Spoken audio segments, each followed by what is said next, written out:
നമസ്കാരം, രുചികട ലോകത്തിലേക്ക് എല്ലാവർക്കും ഒരിക്കൽ കൂടി സ്വാഗതം. അപ്പോൾ ഇന്ന് നമ്മൾ വന്നിരിക്കുന്നത് ഇപ്പം ചില സമയത്ത് ഉച്ചയ്ക്ക് എന്തെങ്കിലും ചോറിന് ഉണ്ടാക്കാൻ വിചാരിക്കും, പച്ചക്കറി ഒന്നും ഇല്ലാത്ത സമയത്ത് ഉണ്ടാക്കാൻ പറ്റിയ ഒരു റെസിപ്പിയാണ്. പക്ഷേ നല്ലൊരു ടേസ്റ്റാണ്. നമുക്ക് വളരെ കുറഞ്ഞ സമയം കൊണ്ട് ഉണ്ടാക്കിയെടുക്കാം. ചോറിന് മാത്രമല്ല കേട്ടോ, ഇപ്പോൾ കഞ്ഞിയൊക്കെ ആകുമ്പം അതിന് സൈഡായിട്ടും കഴിക്കാൻ പറ്റിയാണ്. അപ്പോൾ നമുക്ക് നോക്കാം എന്താണ് നമ്മൾ ഉണ്ടാക്കാൻ പോകുന്നതെന്നും അതിന് വേണ്ട ഇൻഗ്രീഡിയൻസ് എന്താണെന്നും. അപ്പോൾ ഇതിനായിട്ട് നമുക്ക് ആവശ്യമായിട്ടുള്ളത് 1/2 കപ്പ് വെള്ളത്തിൽ കുതിർത്ത് വെച്ച പരിപ്പാണ്. അപ്പോൾ ഒരു 2-3 മണിക്കൂർ കുതിർത്തിട്ടുണ്ട്. പെട്ടെന്ന് വെന്ത് കിട്ടാൻ വേണ്ടിയിട്ടാണ് വെള്ളത്തിൽ നമ്മൾ കുതിർത്ത് വെക്കുന്നത്. അപ്പം ഞാൻ പരിപ്പ് വേവിച്ചെടുക്കാൻ വേണ്ടി പോവാണ്. ഞാനിതൊരു പാത്രത്തിൽ തുറന്ന് വെച്ചിട്ടാണ് വേവിക്കുന്നത്. വെള്ളമൊക്കെ ഒഴിച്ചു കൊടുത്തിട്ടുണ്ട്. അപ്പോൾ ഇത് പെട്ടെന്ന് വെന്ത് കിട്ടുന്നതാണല്ലോ, അതുകൊണ്ടാണ്. അപ്പോൾ ഇനി വെള്ളത്തിൽ കുതിർത്തൊന്നും വെച്ചിട്ടില്ല എന്നുണ്ടെങ്കിൽ നിങ്ങൾക്ക് വേണമെങ്കിൽ കുക്കറിൽ വേവിച്ചെടുക്കാം. അധികം അങ്ങ് വെന്ത് വരണ്ട. അപ്പോൾ ഇത് കുറച്ച് സമയമായി, പരിപ്പ് ഏതാണ്ട് വെന്ത് വന്നിട്ടുണ്ട്. ഇതുപോലെ ഇങ്ങനെ ഓരോന്നും ഇങ്ങനെ വേറിട്ട് നിൽക്കണം, അല്ലാതെ വെന്തിങ്ങനെ അടിഞ്ഞു പോകാൻ പാടില്ല. ആ ഒരു രീതിയിലാണ് നമ്മൾ വേവിച്ചെടുക്കേണ്ടത്. ഇനി നമ്മൾ ഇത് ഉണ്ടാക്കാനായിട്ടൊരു പാൻ വെച്ചു. അതിലോട്ട് വെളിച്ചെണ്ണ ഒഴിച്ചു കൊടുക്കുകയാണ്. വെളിച്ചെണ്ണയല്ല കേട്ടോ കുറച്ചുകൂടെ നല്ലത്. എന്നിട്ട് നമുക്കൊരു 1/2 ടീസ്പൂൺ കടുകിട്ട് പൊട്ടിച്ചു കൊടുക്കാം.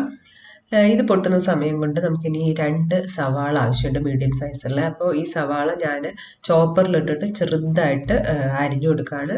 കത്തി വെച്ചിട്ടാണെങ്കിലും ചെറുതായിട്ട് അരിയുമ്പോഴാണ് അതിൻ്റെ ടേസ്റ്റ്. കടുക് പൊട്ടിയതിന് ശേഷം നമ്മൾ ചോപ്പ് ചെയ്ത് വെച്ച സവാള ഇതിലേക്ക് ഇട്ട് കൊടുക്കുകയാണ്. ഇനി നമുക്കിതൊന്ന് വഴറ്റി കൊടുക്കാം. കുറച്ച് സമയം ഒന്ന് വഴറ്റി കൊടുക്കുകയാണ്. സവാള ഏതാണ്ടൊന്ന് വഴന്ന് വന്നിട്ടുണ്ട്. ഈ സമയത്ത് നമ്മൾ ഇതിലേക്ക് ഒരു 3 വെളുത്തുള്ളി ചതച്ചിട്ട് ചേർത്ത് കൊടുക്കുകയാണ്. അതുപോലെ തന്നെ കുറച്ച് കറിവേപ്പില ഈ സമയത്ത് നമുക്ക് ഇട്ട് കൊടുക്കാം. ഇനി ഒന്നും കൂടി ഒന്ന് ഇളക്കി കൊടുക്കുകയാണ്. ഇനി ഇതിലേക്ക് നമ്മൾ നേരത്തെ വേവിച്ച് വെച്ച പരിപ്പ് കൂടെ ചേർത്ത് കൊടുക്കാം.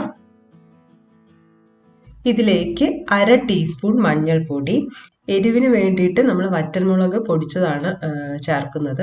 അതൊരു 1.5 ടീസ്പൂൺ മുതൽ 2 ടീസ്പൂൺ വരെ നമുക്ക് ചേർത്ത് കൊടുക്കാം.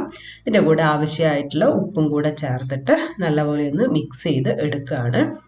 ഇതിപ്പം നമ്മൾ പരിപ്പും വേവിച്ചതാണ്, അതുപോലെ തന്നെ സവാളയും നല്ലപോലെ വഴറ്റിയെടുത്തതാണ്. അപ്പോൾ ഇനി ആ ഒരു പൊടികൾ ചേർത്തതൊക്കെ ഒന്ന് മിക്സായി വരേണ്ട ഒരു താമസം മാത്രമേ ഉള്ളൂ. പരിപ്പ് വേവിച്ചപ്പോൾ കുറച്ച് വെള്ളമുണ്ട്, വളരെ കുറച്ച് മാത്രമേ ഉള്ളൂ. ഒരുപാട് വെള്ളം ഉണ്ടെങ്കിൽ അത് ഉപയോഗിക്കേണ്ട കേട്ടോ. അപ്പോൾ എന്തായാലും നല്ലപോലെ മിക്സ് ചെയ്തെടുത്തിട്ടുണ്ട്. ഇനി ഒന്ന് അടച്ചു വെച്ചിട്ട് ചെറിയ തീയിൽ ഒരു 1 മുതൽ 1.5 മിനിറ്റോളം നമുക്ക് വേവിച്ചെടുക്കാം. വേവിക്കല്ല, ശരിക്കും പറഞ്ഞാൽ എല്ലാം ഒന്ന് മിക്സായി വരേണ്ട ഒരു സമയമാണ് ഈ 1.5 മിനിറ്റ് എന്ന് പറഞ്ഞാൽ.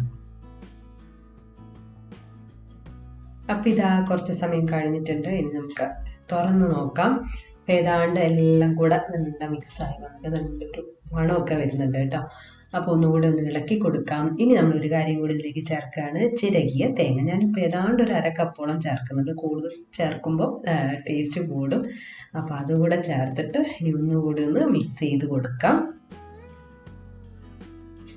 അപ്പോൾ ഇതാ പരിപ്പ് തോരൻ റെഡി ആയിട്ടുണ്ട്. ഇനി നമുക്ക് സ്റ്റവ് ഓഫ് ചെയ്യാം. എന്ത് എളുപ്പത്തിൽ നമ്മൾ പരിപ്പ് തോരൻ ഉണ്ടാക്കി കഴിഞ്ഞതല്ലേ. അപ്പോൾ വെജിറ്റബിൾസ് ഒന്നും ഇല്ലാന്ന് വെച്ചിട്ട് തോരൻ എന്ത് വെക്കും എന്നുള്ള കൺഫ്യൂഷനൊന്നും വേണ്ട. പരിപ്പ് ഉണ്ടെങ്കിൽ പെട്ടെന്ന് തന്നെ ഉണ്ടാക്കിയെടുക്കാൻ പറ്റും. നല്ല ടേസ്റ്റുമാണ്. പിന്നെ ചോറിൻ്റെ കൂടെ മാത്രമല്ല കേട്ടോ, കഞ്ഞിക്കും ഇത് കൂട്ടി കഴിക്കാൻ നല്ലൊരു ടേസ്റ്റാണ്. അപ്പോൾ എല്ലാവരും ട്രൈ ചെയ്ത് നോക്കി നിങ്ങളുടെ ഫീഡ്ബാക്കൊക്കെ അറിയിക്കുക. പുതിയൊരു വീഡിയോ കാണുന്നത് വരെ ബൈ.